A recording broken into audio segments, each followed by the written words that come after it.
Assalamualaikum warahmatullahi wabarakatuh. Sahabat yang dirahmati Allah, ghibah merupakan salah satu perbuatan dengan dosa yang amat besar. Karena itulah Allah melarang umatnya melakukan ghibah. Namun demikian, masih banyak umat Islam yang tidak menyadari akan hal tersebut, dan bahkan beberapa dari mereka sudah menganggap hal yang wajar dan menjadi kebiasaan saat sedang berkumpul. Ghibah merupakan kebiasaan buruk dengan cara membicarakan keburukan orang lain atau menggunjing perbuatan orang lain. Di era modern, kebiasaan buruk ini dikemas dengan sebutan ngerumpi. Menggunjing orang lain memang suatu hal yang sulit dihindari. Ketika sedang asyik bertemu dengan teman-teman, membicarakan keburukan atau aib orang lain adalah sesuatu yang sulit dielakkan. Saking asyiknya, tanpa disadari, pembicaraan pun menjadi panjang lebar. Mulut menjadi sulit dikontrol, dan pikiran pun sulit dikendalikan, hingga akhirnya melakukan ghibah yang diharamkan.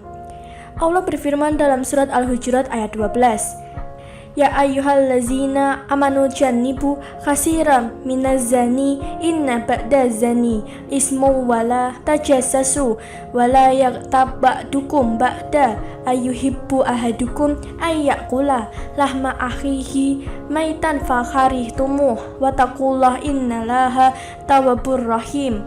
Hai orang-orang yang beriman, jauhilah kebanyakan prasangka atau kecurigaan, karena sebagian dari prasangka itu dosa. Dan janganlah mencari-cari keburukan orang, dan janganlah menggunjingkan satu sama lain. Adakah seorang di antara kamu yang suka memakan daging saudaranya yang sudah mati? Maka tentulah kamu merasa jijik kepadanya, dan bertakwalah kepada Allah. Sesungguhnya Allah Maha Penerima Taubat lagi Maha Penyayang. Dalam surat tersebut, sangat jelas Allah melarang umatnya untuk saling membicarakan keburukan atau ghibah bagi sesama manusia. Diriwayatkan dari Abu Hurairah radhiyallahu anhu bahwa Rasulullah bersabda, "Tahukah kalian apa itu ghibah?" Mereka menjawab, "Allah dan Rasulnya yang lebih mengetahui." Lalu Rasulullah bersabda, "Kamu menyebut tentang saudaramu apa yang dia benci." Ada seseorang yang bertanya, "Bagaimana jika yang aku bicarakan ada pada dirinya?" Rasulullah menjawab, "Jika yang engkau bicarakan ada pada dirinya, berarti engkau telah menggunjingnya. Dan jika tidak ada pada dirinya, maka sungguh engkau telah berbuat dusta." Hadis riwayat Muslim. Sebab itulah ghibah termasuk dosa besar yang berkaitan dengan Allah dan juga dengan manusia. Maka kafarahnya atau penebusnya adalah dengan bertaubat kepada Allah dan meminta maaf kepada orang yang digunjing. Dalam kitab Giza al-Albab, Fishar Mandumat al-Adab, Imam As-Safarani al-Hanbali mengutip pendapat Imam Ibnu Hazm.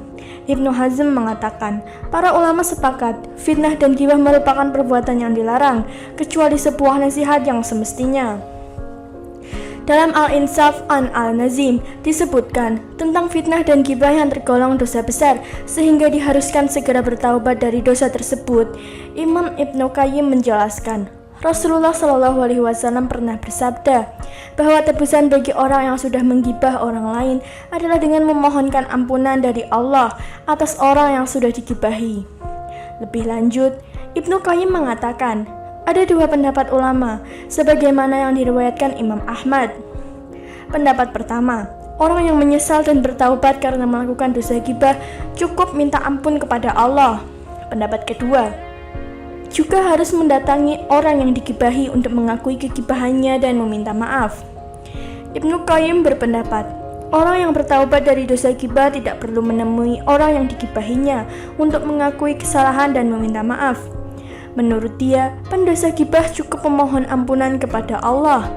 Pendapat ini juga dikuatkan Ibnu Taimiyah dan beberapa ulama lain. Dijelaskan lebih lanjut, jika pendosa ghibah juga mendatangi orang yang digibahi untuk mengakui kesalahannya, maka ada kemungkinan membangkitkan permusuhan karena merasa tidak senang menjadi bahan pergunjingan. Karena itu, yang paling bijak yaitu cukup memohon ampunan dengan sebenar-benarnya taubat kepada Allah dan tidak perlu mendatangi orang yang digibahi. Bagaimanapun, tujuan syariah, salah satunya untuk melumpuhkan kejahatan, tidak mengumpulkan benih-benih kejahatan atau menambahnya.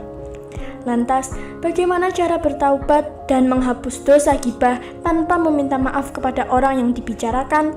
Sahabat yang dirahmati Allah, sebelum kita lanjut, kembali kami ingatkan, untuk Anda yang belum subscribe, silahkan subscribe dulu dan nyalakan lonceng notifikasinya. Berikan dukunganmu terhadap channel ini agar tetap istiqomah dalam syiar Islam. Sahabatku semua, karena ghibah termasuk dosa besar, maka Rasulullah mengajarkan pada umat muslim sebuah doa untuk menghapus dosa karena telah melakukan ghibah. Doa tersebut disebut dengan doa kafarah ghibah yang berbunyi sebagai berikut. Allahumma ghfir lana walahu. Ya Allah, ampunilah kami dan dia, orang-orang yang digunjing. Hadis riwayat Hakim. Selain dengan membaca doa kafarah ghibah, ada pun beberapa cara yang dapat dilakukan oleh seorang muslim yang telah berghibah atau menggunjing orang lain. Cara tersebut sebagai berikut. Pertama, meminta maaf pada orang yang jadi korban ghibah. Beberapa ulama memandang bahwa hal ini hanya dilakukan pada kondisi tertentu, yaitu ketika ghibah telah tersebar. Jika ghibah belum tersebar, maka sebaiknya tidak perlu meminta maaf, karena akan menyebabkan putusnya hubungan silaturahmi. Dalam suatu hadis, Rasulullah bersabda, siapa yang pernah menzalimi saudaranya berupa menodai kehormatan atau mengambil sesuatu yang menjadi miliknya, hendaknya ia meminta kehalalannya dari kezaliman tersebut hari ini, sebelum tiba hari kiamat yang tidak akan bermanfaat lagi dinar dan dirham. Pada saat itu, bila ia mempunyai amal saleh, maka akan diambil seukiran kezaliman yang ia perbuat. Bila tidak memiliki amal kebaikan, maka keburukan saudaranya akan diambil, kemudian dibebankan kepadanya. Hadis riwayat Bukhari. Yang kedua, memohon ampunan pada Allah untuk orang yang jadi korban ghibah. Hal ini sesuai dengan kesepakatan dari beberapa ulama, sebagaimana perkataan Al-Hasan Al-Basri. Kafarah ghibah adalah memintakan ampun untuk yang digibahi. Yang ketiga, melakukan taubat nasuha. Rasulullah SAW bersabda, setiap anak Adam atau manusia yang berbuat kesalahan dan sebaik-baiknya orang yang bersalah adalah yang bertaubat. Hadis riwayat At-Tirmizi.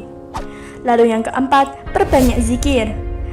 Dalam Al-Quran surat Al-Ahzab ayat 35, Allah berfirman yang artinya, sesungguhnya laki-laki dan perempuan yang muslim, laki-laki dan perempuan yang mukmin, laki-laki dan perempuan yang tetap dalam ketaatannya, laki-laki dan perempuan yang benar, laki-laki dan perempuan yang sabar, laki-laki dan perempuan yang khusyuk, laki-laki dan perempuan yang bersedekah, laki-laki dan perempuan yang berpuasa, laki-laki dan perempuan yang memelihara kehormatannya, laki-laki dan perempuan yang banyak menyebut nama Allah.